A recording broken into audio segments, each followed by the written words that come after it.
those of you who are logged in already, thank you for coming. Appreciate it. This is one of many workshops that we're doing over Zoom, just to make sure that we're all being safe and protected away from everybody else. So we'll see how this goes.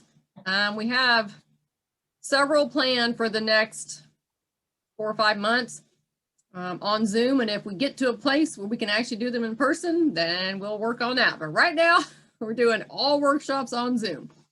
So for tonight, we're going to talk about taxes. But before we get to that, I'm going to let you all unmute yourselves and tell me who you are and a little bit about your company. We want to make it very short so we can spend the majority of the time talking to Nani about taxes and stuff. So Victoria, since you came in first, why don't you unmute yourself and tell us about yourself a little bit? I will do it. Good evening, everybody. I am Victoria Jenkins. First of all, I am the membership chair this year for PWN. So if we have any non-members in attendance or any of our members have questions, I am one of the people that you can go to for answers. My business, I am a realtor with Compass Real Estate Team at RE/MAX Peninsula. I live in Gloucester. We have an office here. Our main office is in Newport News, and then we have an office in Williamsburg as well. So we specialize in residential real estate purchasing and selling. We also do property management. So Compass Real Estate Team, we are here to help you navigate real estate and guide you home. Awesome. All right. How about Barbara Smith? I saw you come in next. How about you?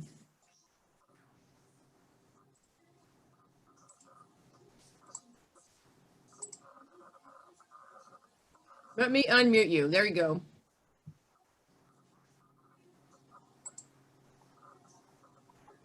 Sorry.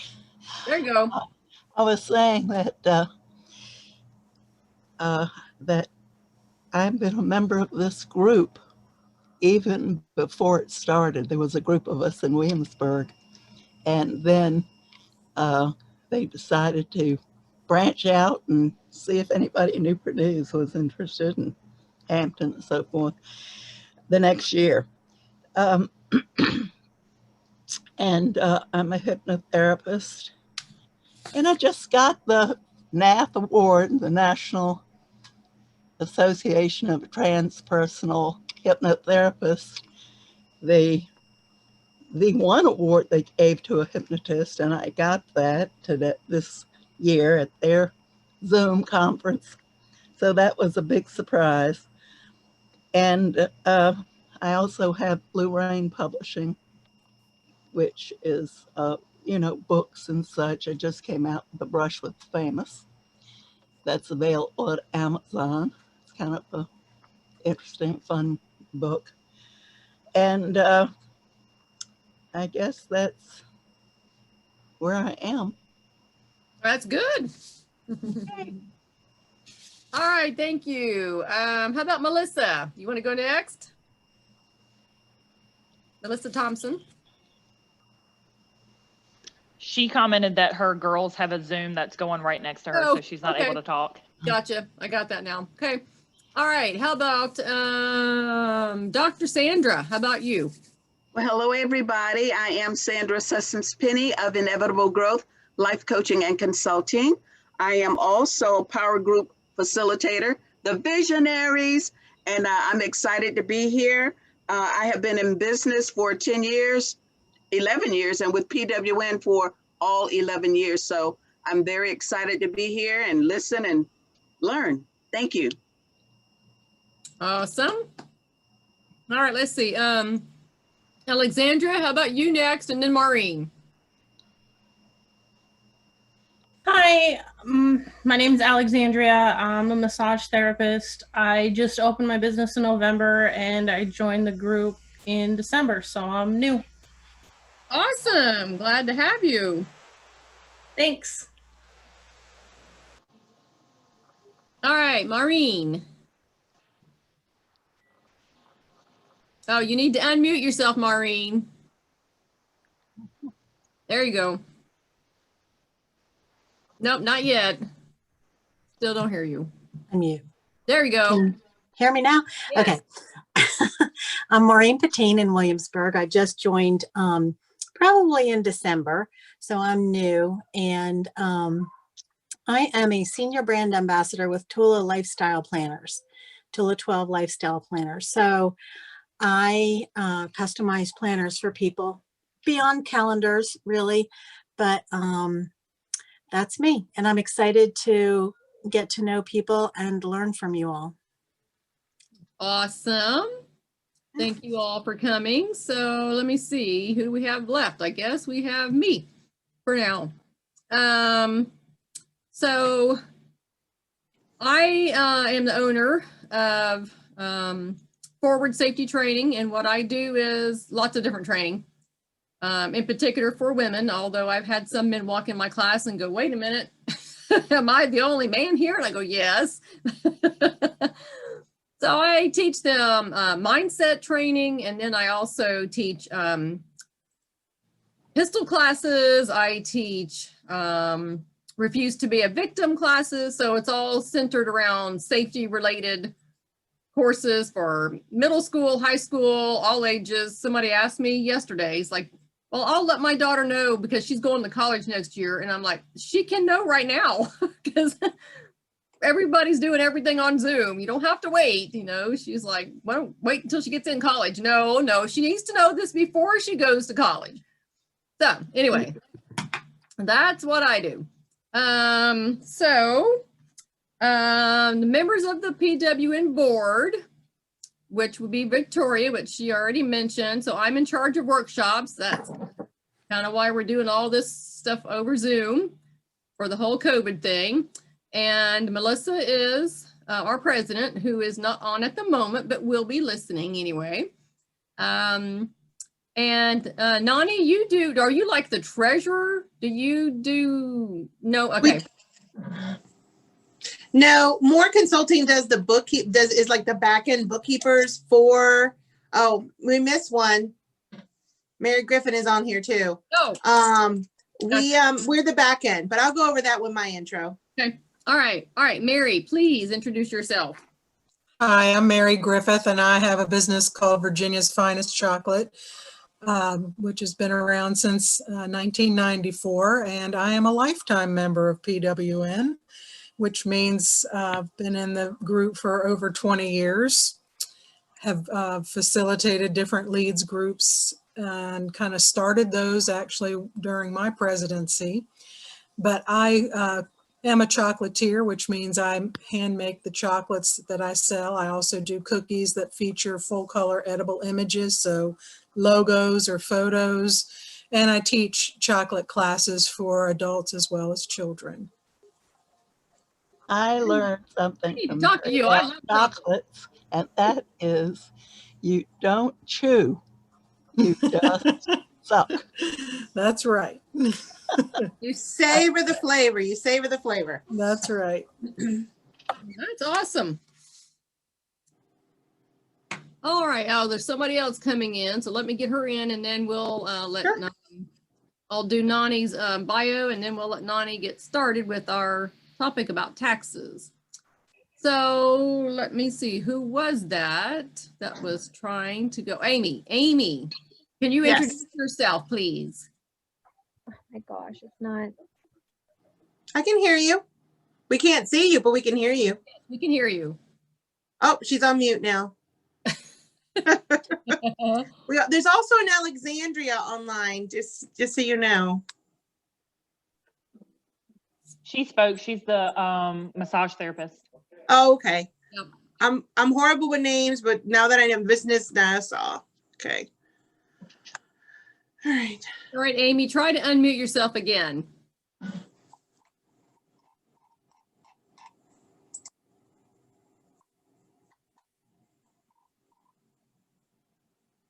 No, not working for Amy. I can't unmute you. I'm trying. It's not working. So I guess you have to do it yourself, my dear. It says Melissa, not Amy. I don't know. Oh, it is Melissa. I keep forgetting. That's Melissa's, I guess Melissa's boss's account. Okay. Oh, I got you. She said, please skip her. That's fine. Yep. All righty. So I'm going to read your Nani's bio real quick. Oh, gosh. It's Mildred A. Nanny Gonzalez. So she is celebrating her 25th year in the accounting profession as founder and executive director of 2 successful accounting firms. That's awesome. She's a native of Newport News, graduated from Bethel High School, went on to get her bachelor's degree in accounting from the University of Phoenix. She navigated the first 10 years of her career, fulfilling progressively responsible positions in the business offices of a variety of commercial, professional, and industrial entities while she completed her undergraduate degree. Her first executive role in 2000 was when she took helm of both corporate accounting and human resources division for a $32 million manufacturing company. Over the 9 years that she was with Instant Technologies, she engineered several operations improvement campaigns and navigated through sustained growth to ultimately position the company for a highly profitable buyout. After the buyout, she stayed on for 2 years. She was offered a position by one of the organizations to start up a team as a business director and startup consultant. As such, she successfully designed and established the new company's accounting, human resources, and employee benefits program. Having achieved success in the commercial accounting profession, she turned her attention to lifelong passion to contribute to the underprivileged in our community. She served as CFO for 2 nonprofits and ultimately opening the doors on her accounting firms to assist, let me let somebody in here, entrepreneurs and small business. It says men, but I put men and women in achieving and sustaining success. With an extensive background in critical business functions, Nani provides seasoned experience in business process analytics and the management of accounting, bookkeeping, human resources, payroll, taxation, and inventory systems.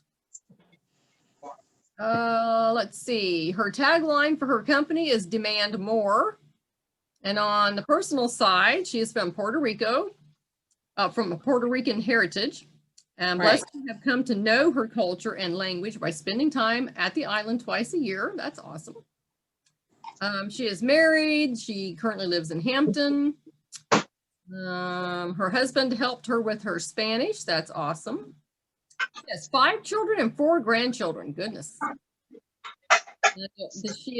They're all active members of the Peninsula Spanish SDA Church, where she serves as the treasurer on the board of directors. And she serves on the board for the Peninsula Women's Network, Our House of Hope, and as an advisor to CoWork Gloucester. That is awesome. She is fluent in English and Spanish and a noted public speaker and presenter. So everybody say hello to Miss Nani, and we will let her get started. All right. Can I share, please? Yes. Perfect. Multiple two. Okay. Thank you. You're welcome.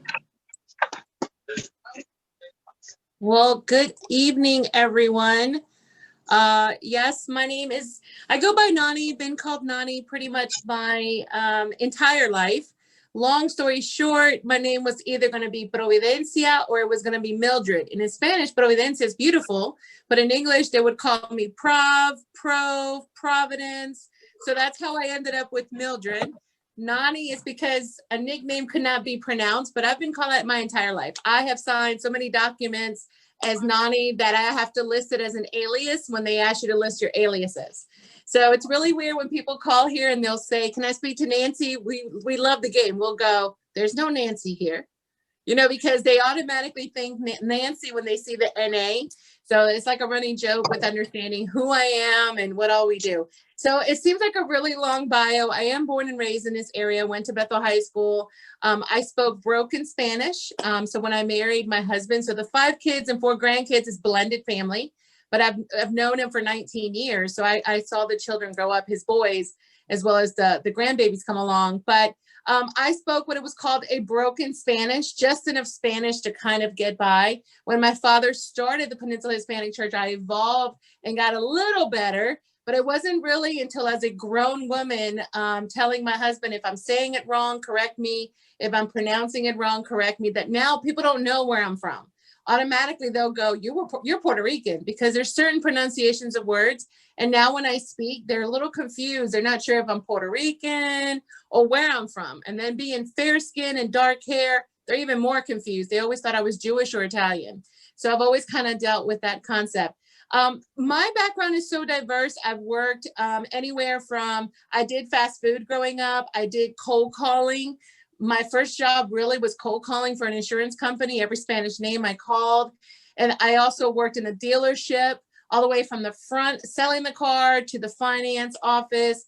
I did a variety of different things, but my passion has always been more that interaction and growth. I was blessed to work with someone who saw my potential and basically said, if you want to learn it, go for it. So insurance came on board, marketing came on board, having an understanding of how to interact and deal with people came on board. And obviously the accounting along with the HR and moving along, you know, $32 million is a lot. It was $5 million in procurement, but it was a company that when I came on had only done $500,000 the year before. So when he sold the company, and we were at 26, and when I walked away, it was at 32. I felt like it was a great accomplishment. We had 32 employees, but like I tell everybody, it's not always me. I mean, I might be the face. It's the same thing even with my organization now. You know, there is a team that supports me. There's a team that does the work. A lot of times people say, Nani, you did a great job. And I go, give thanks to my team, send an email to them and tell them thank you so much.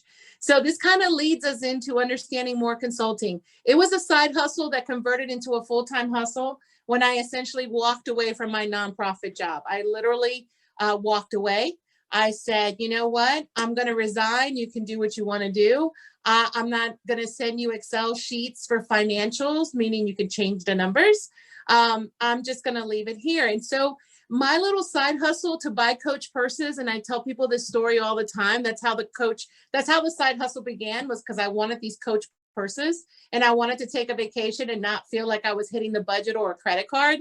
And so that was really the essence of More Consulting. In 2012, when I officially made it my full-time hustle, it was still an enjoyment. From there, we now have the property management side, we have the CPA side, and then we have the consulting side. The property management was basically, I did their accounting and the owner decided he didn't want to do it anymore. And I said, sure, I'll take it on. Why not? Nani will take on one more responsibility. No worries, we can get it done. But I also enjoy giving back. For PWN, we are the company that does the accounting side. I was on the board. I still feel part of the board. And so we just kind of grow and move along. So you just, you don't know your capacity. But what I can say, and the majority of the people on this phone call or in the Zoom meeting, I do know you, finding your passion is what's going to make it not feel like work at 5 o'clock in the morning.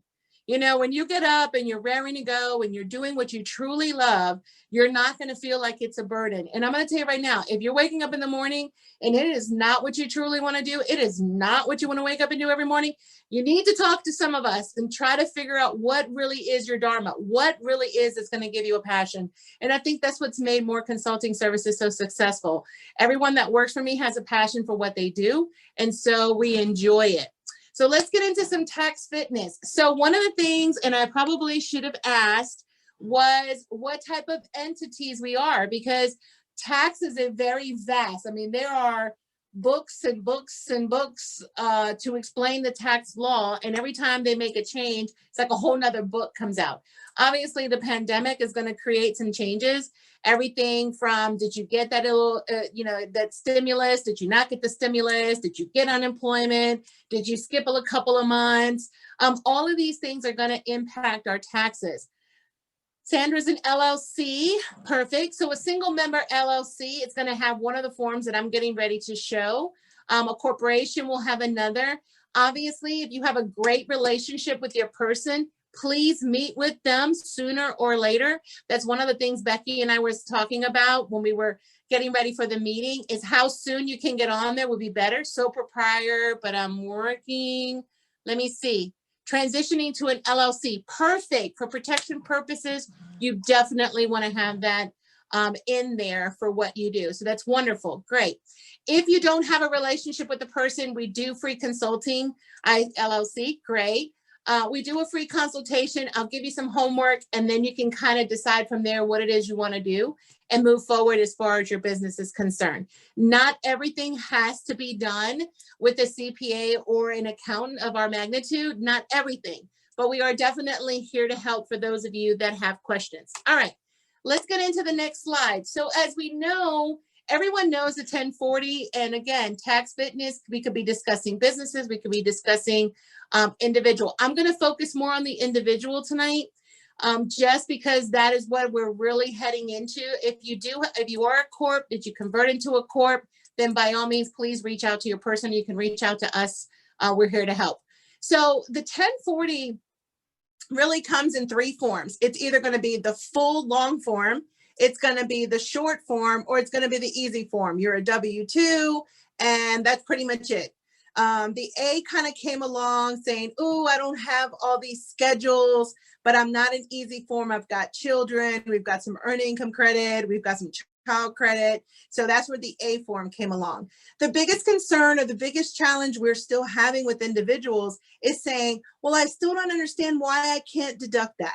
I still don't understand. What do you mean I can't write off my mileage under Form 2106? Which that is the form number 2106. Or what do you mean I can't write off, this or that my boss doesn't reimburse me on? In 2018, when they changed the tax forms and they changed the standard deduction to $12,000, $18,000, or $24,000, now it's $24,400. It goes up every year a little bit. They kind of got away from the long form Schedule A. And unfortunately, it did affect a lot of us in the sense that now between our charitable deduction, our mortgage interest, our real estate tax, our property taxes, we couldn't get over that hump. So if you were an individual that was around the 12,000 mark, around the 4,000 mark, now you had to get over 12,000 to see a benefit. Should you still track it? Yes, you should. Should your person put the information in the system? Yes, they should. Because then you can get what is called a true picture, whether you should itemize, which is what the Schedule A is, or you should use a standard deduction. Don't assume, and we'll get into some of the forms, don't assume that you automatically don't qualify, because it is real estate tax, property tax, mortgage, your state withholding, charity, if you pay PMI, if you have to pay some of those extra things. So make sure you do actually cover both sides of it. I know sometimes you want to just skip it, get it done with. We might use TurboTax, we might use H&R Block. Great programs, but they don't always ask the right questions, and you might miss out on something. No one mentioned being in a partnership, but a partnership, it has its own living, breathing type of entity, and it has to file a tax return. The C Corp, again, is when you are now a corporation, even more separation, and you're dealing with having shareholders and things of that magnitude. The 1120S is the leap for somebody who's gone from sole proprietor to LLC to now corporation. And I can tell you, we can teeter-totter the benefits of either being an LLC or being a corporation. And at the end of the day, I'm going to ask you, where do you see yourself in 2 years? What is the goal? Where are you at? How much taxes are you paying? Because it isn't so much that this is the best way for you at this moment. It's more about, where do you see yourself? What is your goal? A lot of individuals will stay simple because they have so many expenses, but then they start paying a bunch of taxes, and you need guidance on how you can work through the system to pay a little less and still move forward. So always ask about, where do I want to be a year from now, 2 years from now, 5 years from now? Develop that relationship with your individual. Some of you may be part of a nonprofit. Nonprofits do have a tax return to fill out. If you've made less than 50,000, you do a simple little card. If the nonprofit did over 50,000, then there are some things that need to get filed. Every once in a while, you hear about estates and trusts. You have to be over a certain amount of money in the millions to have to do an estate and trust tax return, but it is an option. It is something that does have to get filled out if you have several individuals.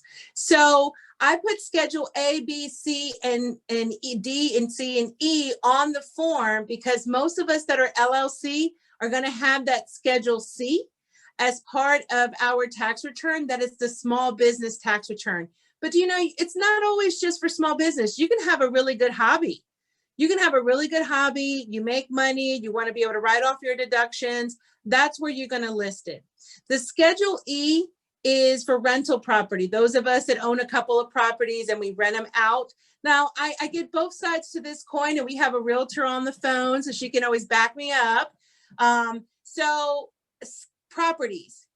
If you don't list that you have this property and that you're renting it out and you're taking advantage of the deductions and you're taking advantage of depreciation and you're taking advantage of showing that asset on your tax return, and you go to buy another piece of property, they're going to want to know why it's not listed on your tax return. They're going to say, wait a minute, we see a mortgage in your name, but it's not on your taxes. I find that a lot of individuals say, well, if I don't record the income, I'm not going to record the deduction.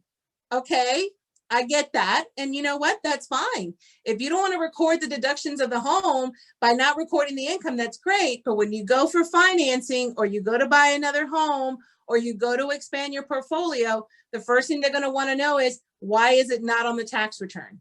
Why is it not listed? There are some stipulations in the sense that if I buy a home for my daughter to live in, I cannot claim it because of the proximity. But most of the times people do it because they just don't know.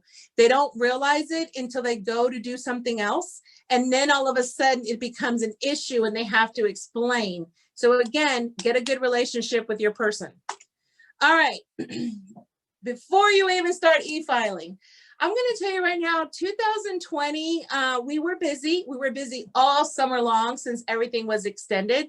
But one of the biggest things that I also found in 2020, a lot of individuals did their own taxes at home because they were at home.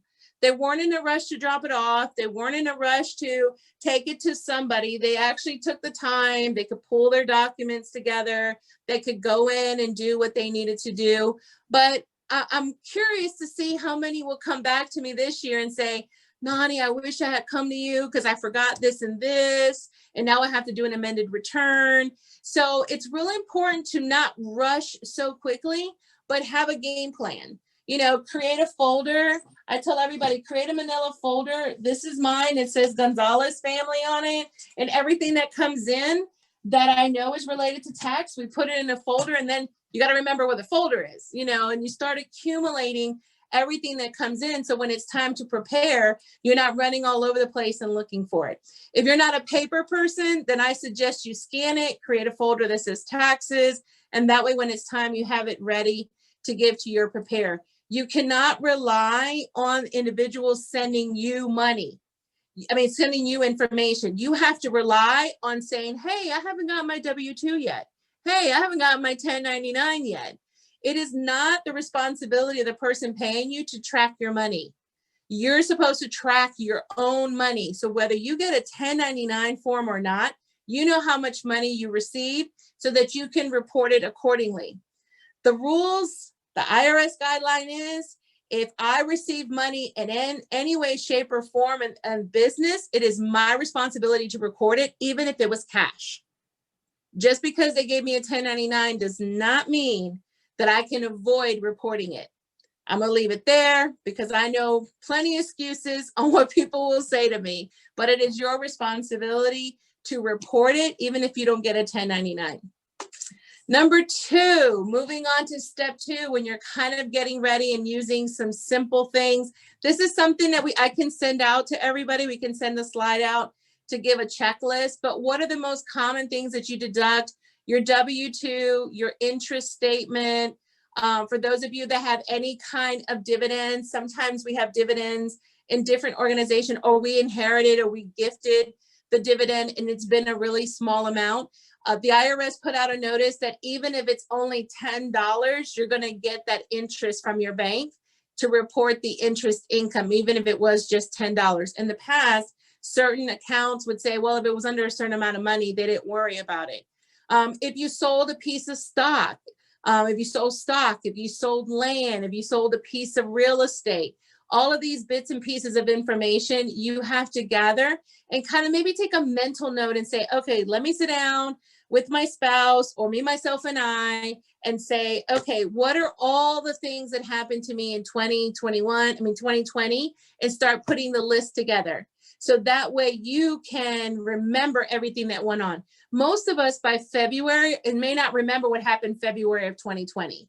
We're not going to have an idea of what happened. We're not going to remember what happened. And then we're going to drop off our stuff. We're going to file our taxes. And then all of a sudden, another form is going to come in the mail. I hate to really talk bad about any investment company, but I can say about 5 of them that would still keep sending out revised 1099 stock forms, revised 1099 stock forms. If we had already filed the taxes and they keep sending out revisions, then we would probably have to amend if it was of a significant difference. So just kind of keep those things in mind, help your preparer have all the information at one time. If you notice almost all the way down, it says unemployment compensation. That is a really big one. For those of you that received unemployment this year, if you were part of a company, you may have started your hustle now with 2020 occurring the way that it did. You are going to get a document that's going to explain how much unemployment compensation was received. And I'm going to be very curious how many individuals are going to have that deer in the headlight look when we tell them, well, now you got to pay taxes on that money if you didn't have it withheld. Because it, even though it's like an extra, what, $600-800, I don't know, nobody in my family received any. Blessing is that we continue to work.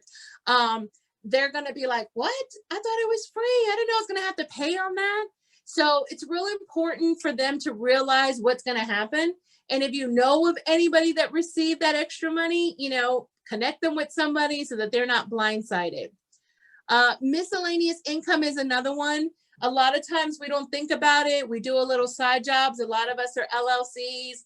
And then all of a sudden this 1099 miscellaneous shows up that you weren't expecting. If you were paid over $600, meaning if I sent you over $600, I am to send you a 1099. Because the way they look at it is this way. If I want to deduct the fact that I gave you $600, somebody has to record the income.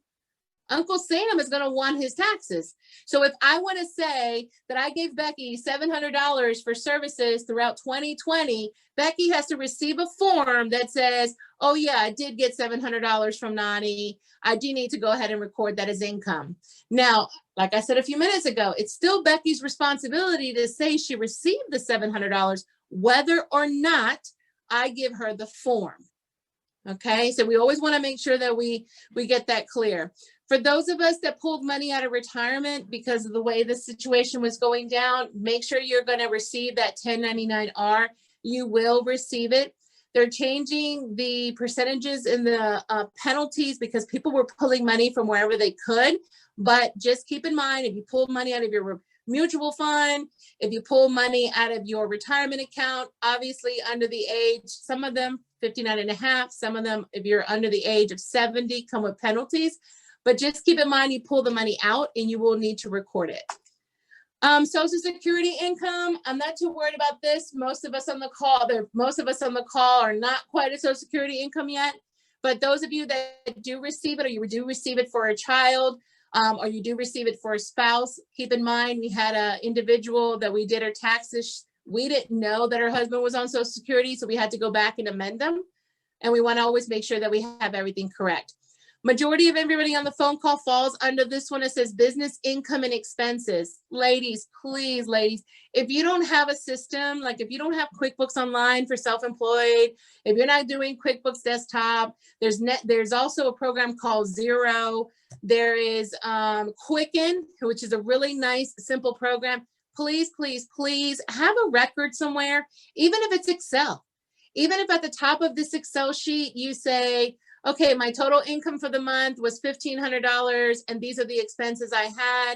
And then in an envelope, have your receipts to what occurred in that month, but have some kind of tracking system because it's going to help you as we kind of move along and we talk about how you're going to be able to deduct certain things and certain things you're not going to be able to deduct. It's going to help you and determine whether or not you need to start paying estimated taxes or can you hold off. It's also going to help you on whether or not you're in the right field of business. And this is being very honest. You know, I started more, I gave myself 5 years. If in 5 years, something wasn't balancing out, then maybe I'm not meant to be an entrepreneur of this capacity and I was going to go back to work for somebody. So you want to know how your business is doing. Don't put it off just because, oh, and I'm not picking on anybody in particular. I love making my chocolate. I love making my chocolate and I'll sell my chocolate. But we need to have a list. Are you earning money? You know, is it being profitable enough for you? How can we tweak it? How can you move forward? You know, one thing is a hobby. Another thing is where you're trying to generate your income. So please have that recorded somewhere. Same thing for your rental income. You want to have some kind of tracking system. If you use a property management company, look at that statement. If you don't get one every month, look at it when you get it at the end of the year. Make sure you have all your receipts in order. Make sure the report makes sense. Make sure that everything lines up the way you saw it as well. Because the last thing you want to do is get into an audit and they ask you for support and you don't have it. So keep in mind some of these receipts, these are pretty good. The ones that are on this sheet right here, like Lowe's, Home Depot, even these will start to fade after a while. So put them on your nice little scanner and save them. The IRS will accept scan copies if you had to give support. So please be prepared and scan that bad boy in, label it, and move on. You don't want to have to go 6 months later and find out that it's faded out and you have no idea what it was anymore. Farm income, I don't think we have anybody on here, but it works in the same capacity, in, out, and kind of moving forward. Now, one of the biggest places that we find that sometimes people forget about is this second to the last one that's called the K-1. The K-1 comes from those other types of tax returns we talked about, partnership or a trust or an S-Corp. That means that you own a percentage of this business. And so they're giving you a form that says whether or not you made money. What I find a lot of times is that your personal taxes cannot get filed because they have not filed the corporate tax. You cannot file your return until you get that information. So because there is a deadline difference, meaning partnerships and S-Corps are due in March and personal is due in April, a lot of times these are running behind. So you're not going to be able to do yours, but you forget to do an extension.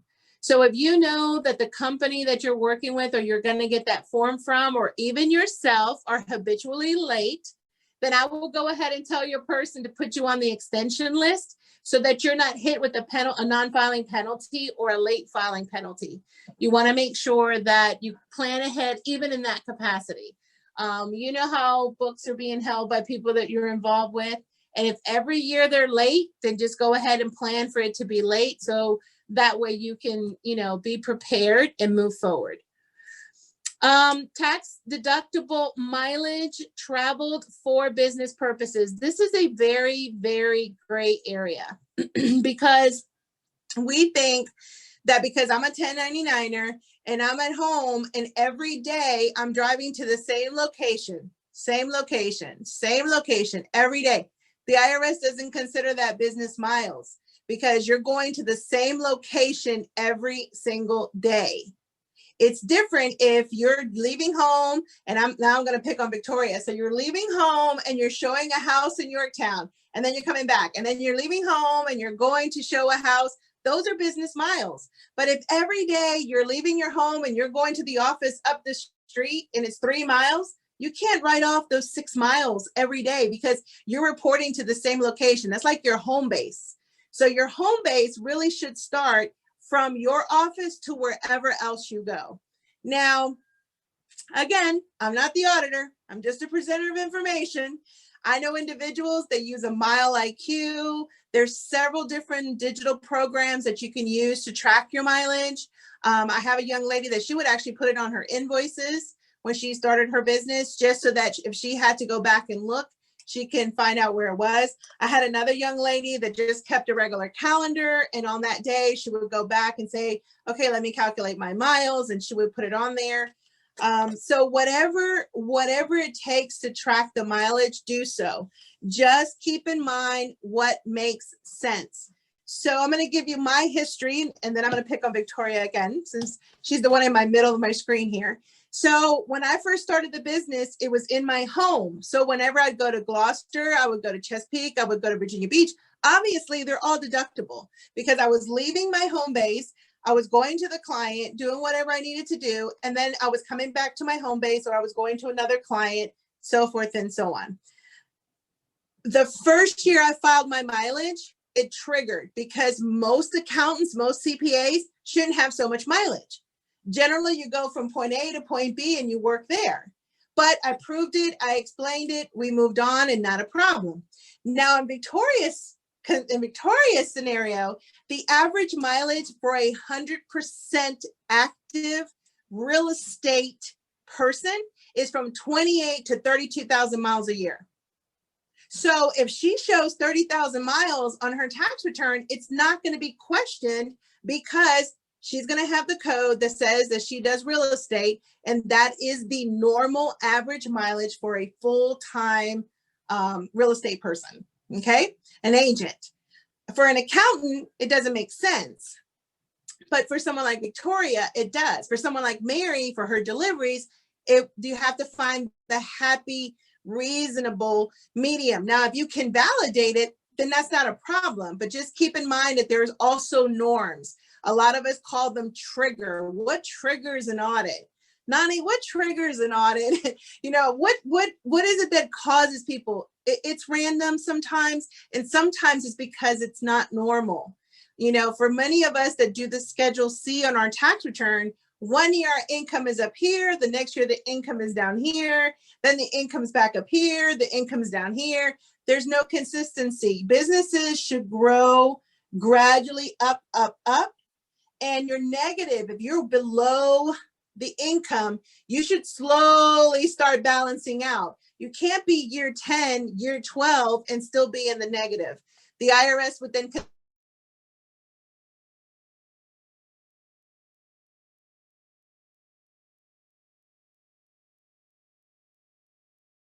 So just keep in mind, most businesses have like a threshold. Restaurants could be upwards 5 to 6 years before they see a good clearing.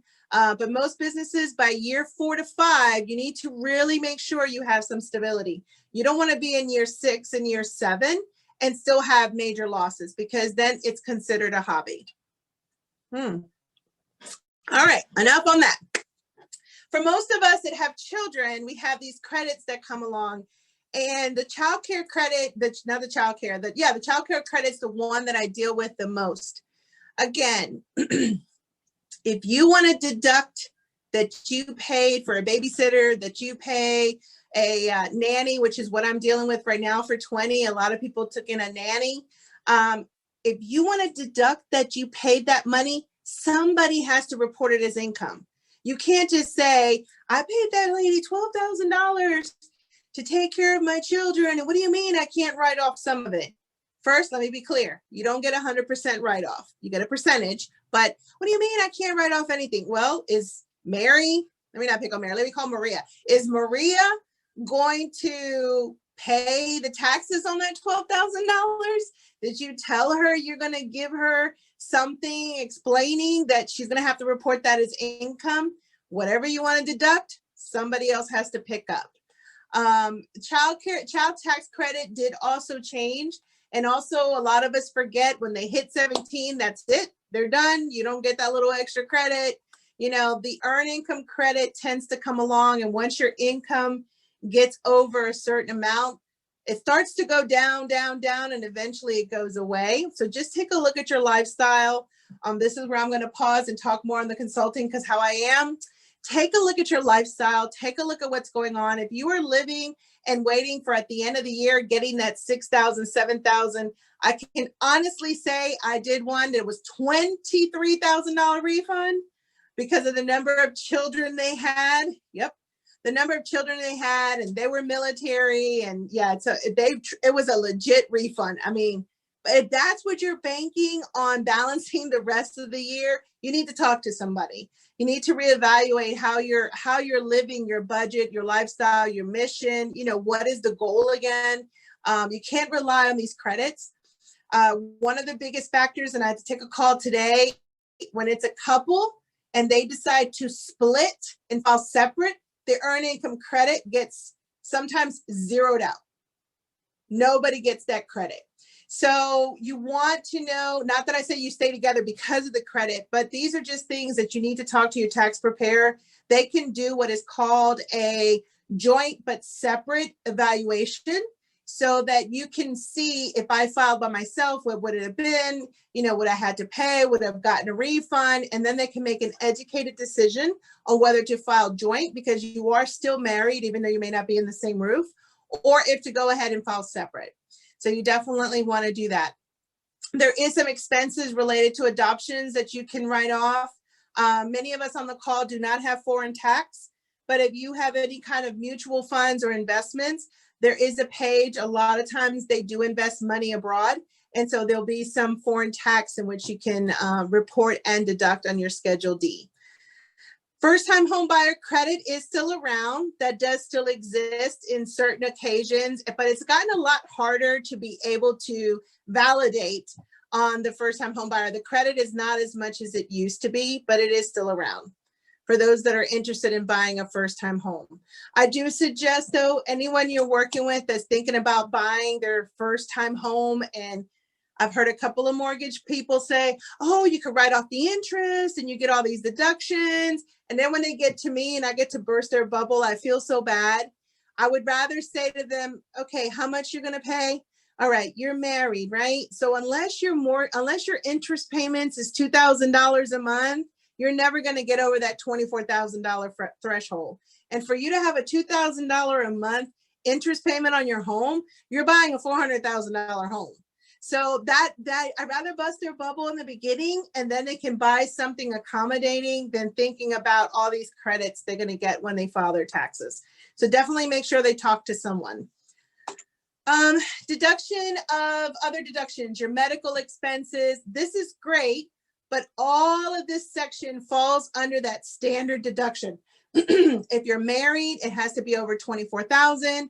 If you're head of household, they have to add up to over $18,000. If you're single, they have to be over the $12,000 threshold. So if all of these items add up to that amount, wonderful. In my father's case, and I'll use him for an example, between his charitable deductions and his home and interest, he's over that threshold, because my father is a faithful. He gives 50% of his earnings to the church. He's very blessed. Never wants for anything. He gets 50%, and he is sometimes where I have to tell him, no, Dad, too much. We have to back it out because I don't want it to throw a red flag. They will wonder how he's surviving, giving 50% of his income away. But these are different areas. Mileage contribution, I don't know if PWN has talked about when you guys are doing some of these travelings and events, you can actually deduct, it's 14 cents a mile. For different things that you're doing, because PWN is a nonprofit, so you can track some of those items and take advantage. But again, if it doesn't get over a certain mileage, a certain amount for the year, you're not going to be able to deduct it. But make sure you track it, because it's good to know what it would have been.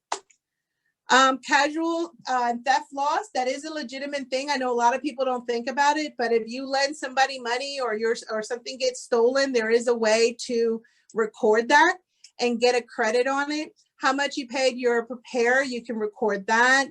Mileage, these are some additional things that they're blended on how you can record it and how you can report it, but you still should track it. Because when you're working with someone like me that's doing like future planning, professional future planning, not just business, these are all expenses you need to take into account so you can balance things out. Okay. All right, estimated taxes. This is a really good section for everybody on the call, because you are single member LLCs, which means that you're not receiving a paycheck from your business as of yet. I say as of yet, the goal is to get to becoming an S Corp and doing all of that. So you have to kind of prepare on paying taxes. So if you are an individual that every year has to pay taxes, you should be doing estimated payments to avoid what is called the non-payment tax or non-filing tax. You want to do the estimated taxes. Estimated taxes are calculated by 110% of what you paid the previous year. So if for 2019, you had to pay $1,000, your estimated taxes for 20 should have been $1,100, broken up in 4 payments. That January 15th, which is tomorrow, you would be making the final estimated payment. Now, the question I get all the time is, well, Nani, I don't even know how much to pay. I just started my business. And that's very true. If you just started your business, you're not going to know what your estimated taxes are quite yet because you haven't filed a tax return. That's where tracking every single month on how your business is doing becomes so important. Because if you take 3 months and it shows profit, profit, profit, then we can do a calculation of how much you should send in taxes. Now, if your first 3 months are loss, loss, loss, then obviously you're not going to send in an estimated tax payment because you didn't have any earnings coming in. But if you're not tracking it, you're not going to know. When us lovely people give you those 4 extra sheets and say, please pay your estimated taxes, it's not, it's not doing homework. It's to save you from having to pay additional penalties at the end of the year for not doing the estimated tax payments. Again, if you know that you pay every year, please pay your estimated tax payment. You're just giving Uncle Sam extra money by not doing that. If you're not even sure, like 2020 is a bleak for some of us. If you're not even sure what you should be paying, please connect with somebody, get a person, work it out, figure out what's comfortable. I mean, at a minimum, send them $500 to the federal, $200 to the state. And then when you file your taxes, who knows, you might get it all back. But at least you don't have those additional penalties for not paying. I always tell people use the rule of thumb of 10% and 5%. So 10% federal, 5% state, and that'll get you kind of figuring where things are. So whatever your income was, net income for the 3 months, 10%, 5%, submit them to the IRS and move on. But estimated tax payments are wonderful. Other things, when you're coming to a preparer, like when you're going to somebody to discuss the business, brand new, just kind of getting started. You don't know me. A couple of people on the phone call don't know me. And for those that do know me but haven't done business, these are some of the questions that I'm going to ask you. Can I get a copy of last year's return? Believe me, it's not to see what didn't get caught. It's not to see what's wrong. It's not to see any of those things. It's to make sure that you're giving me everything. You might forget about your rental property. You might forget about your retirement. You might forget. But when I'm looking at the previous year, I'm going to go, okay, I'm going to pick on, let me see who else I can pick on here. Sandra. I'm going to pick on Sandra. I'm going to say, Sandra, you forgot to give me your 1099, your retirement from the military, or you forgot such and such. Those are that's what we're here for. And that's what we ask. Education expense is another one that a lot of people forget. And if your children are on your tax return, you can get $1,000 Hope credit, American credit. I mean, that's $1,000 you're giving away by not filing it. Making sure birth dates and Social Security are correct. You'll be surprised how many paper tax returns does not have the right information on there. Obviously, the child care so that we can go from there, and routing and banking information. A lot of times we have to email the client and say, hey, did you change banks? And we get 1 or 2 things. What? I've been with my bank since I was 12 years old. Or we'll get, oh yeah, Nani, I forgot I did change my bank because so-and-so gave me a better offer.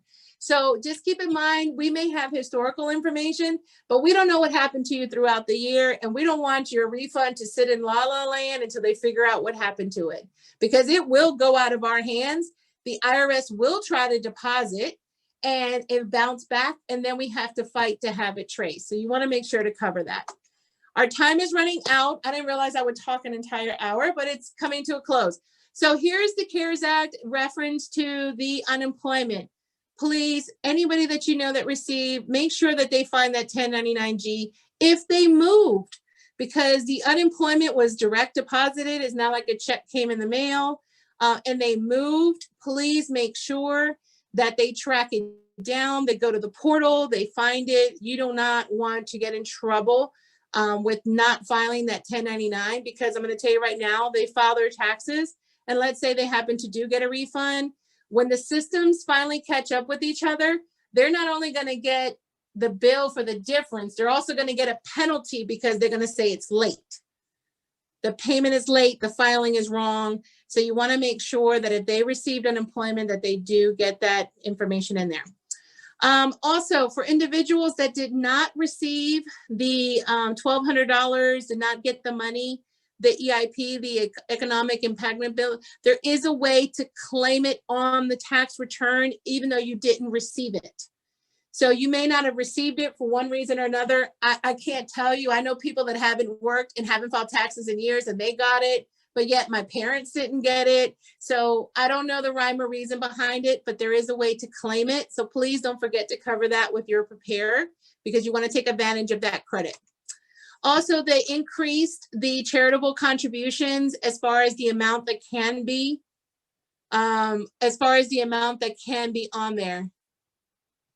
How do you show money you got from a grant? If it's an LLC grant money, if we can go over that on the tax return, but there is an area that they're modifying. That's why some of the forms aren't there, because even though it's grant, it's considered free money. You have to record it, but you don't pay taxes on it. It'll go on the line. All right.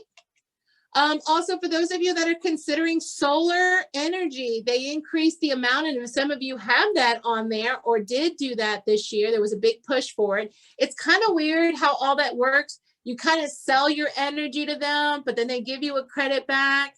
Someone last year had instituted theirs. They got like a $9,000 credit on their tax return for going solar. So there are some benefits if that is something that interests you.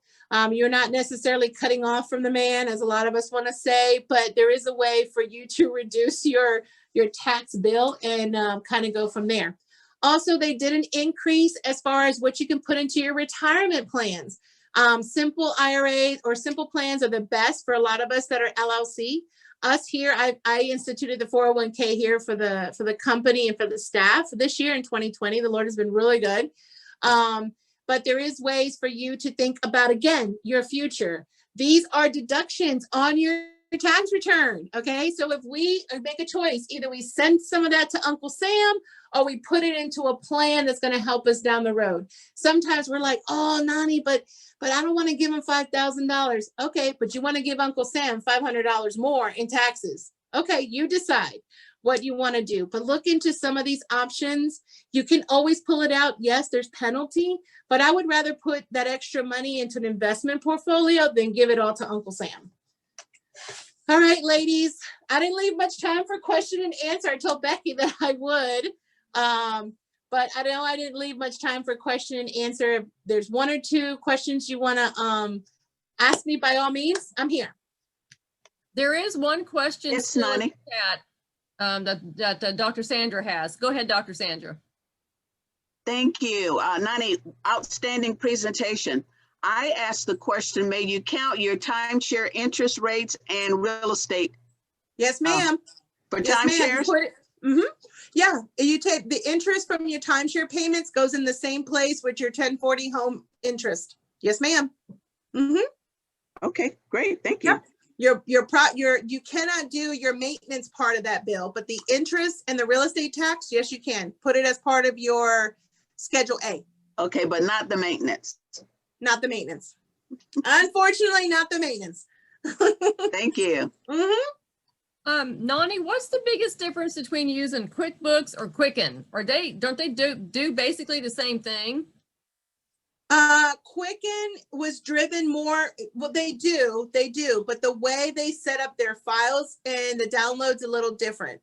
Quicken, I have always said, is for a newbie, and is more looking at it from a household perspective, because if you look at the chart of accounts, the verbiage that they use is more simplistic, not anything against the person using it, just tries to make it very basic, very simple. QuickBooks is a step higher. You can close the period, you can do allocations, the reporting's a little bit better, you can add payroll to it. So it just gives you a little bit more of an accounting structure than just balancing your checkbook. Okay. All right, let me see. If I work as a massage therapist and you decide not to take tips from the client, which trigger an audit since it's tipping industry. If you're, so it's cash, we go back to that whole, I don't know about it, they don't know about it kind of scenario. I'm being really honest.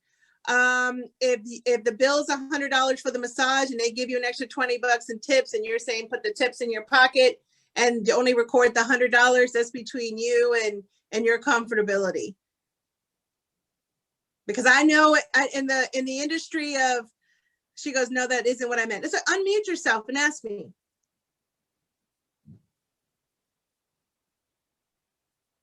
Are you saying that you don't want to take a tip? You deny the tip? Yeah, so some massage therapists operate with a business structure of, I'm not going to accept tips, so I'm going to charge a $70 fee, and I'm just not accepting tips at all from clients. But I've also been told that the IRS assumes that a certain percentage of tipping industry's income. I don't want to inadvertently trigger myself on an audit because I'm trying to do a different pricing structure. No, that will not trigger. If all you received was $75 for the massage and all you receive is $75, you would just prove, you would just say, look, here's my bank account, here's my deposit, this is all that I received. The bigger tipping industry is more related to restaurants because you know those cash tips kind of get put in the waste and then you kind of move on. Those are the tips that you're supposed to report at the end of the night. Okay, thank you. Yep, you're welcome. Anyone else? Hi, Barbara. No? Well, ladies, there's a plethora of information out there. But most of it has not really changed. It's more related to the unemployment, the charitable contributions, the stimulus. But do not wait for the last minute. Make sure you make your list. You know, get a simple one. Believe it or not, H&R Block has a really nice one online too that you can go through the checklist and make sure you have everything that you need. Look at last year's tax return. Get on the schedule with your tax preparer as soon as possible, so that you can set up a time to go over what you have and come with a plan of action, especially for those that started your business this year. Do not be like the gentleman I'm meeting tomorrow that started his business in 2020 and ran $1 million through his personal account. So, yes, so tomorrow will be fun for me to just make sure that I can cover him and that he has all of his bases in place, because $1 million is a lot of money to go through a personal account. But it was a pleasure. I enjoy being part of PWN.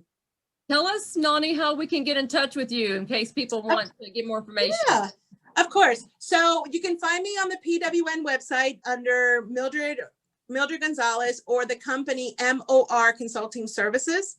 There's also the web that you can find me, moreconsultingservices.com. I'm also on Facebook. You can look up Nani Gonzalez on Facebook and it'll pop up. I also have LinkedIn. My email is nannig@demandmore. nannig@demandmore. And the phone number is 757-240-2664. And again, ladies, we do a free consultation. I can just easily meet with you. Look at last year's if you did it yourself, or you want to see where you can change something, or you just want to kind of go over what you did for 2020. All right, sounds good. Thank you so much, Nani, for doing You're this. welcome. All right, It was a ladies, pleasure. have a great night. If you have any other questions, let Nani know. Of course. Have a good night. All right, thanks, everybody. Uh-huh.